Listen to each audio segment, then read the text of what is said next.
ஒரு ஊர் மக்களே மர்மமான முறையில் காணாமல் போயிடுறாங்க. அங்கே இருந்த மக்களுக்கு என்ன நடந்துச்சு, அவங்க எங்கே போனாங்க அப்படின்றது இது வரைக்குமே யாருக்குமே தெரியல. The lost colony of Roanoke. நான் வில்சன். வாங்க என்ன நடந்துச்சுன்னு பார்க்கலாம்.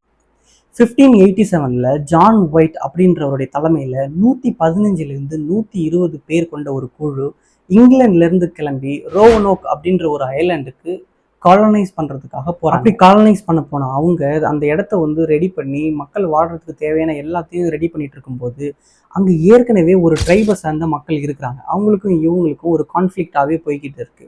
இப்படி இருக்கும்போது அவங்க கொண்டு வந்த உணவுப் பொருள் எல்லாமே ஆல்மோஸ்ட் தீர்ந்துருச்சு. எல்லாருக்கும் சரியான போதியமான உணவு கிடைக்கல. மக்களுக்கு தேவையான உணவு கிடைக்காதனால ஜான் ஒயிட்டு திரும்பவும் இங்கிலாந்துக்கு போகிறாரு.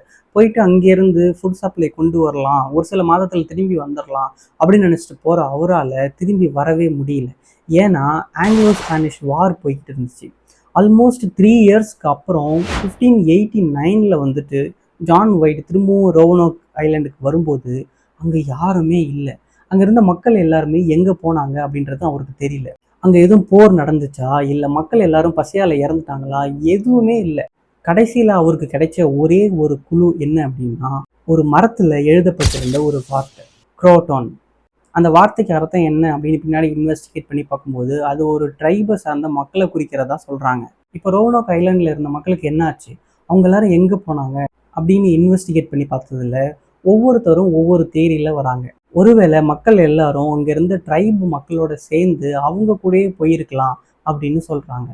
இல்லைனா ஏதாவது ஒரு கொடிய நோய் மக்களை எல்லாரையும் சாகடிச்சிருக்கலாம், இல்லை பசி பட்டினியால் மக்கள் எல்லாரும் செத்து இருக்கலாம் அப்படின்னு சொல்கிறாங்க.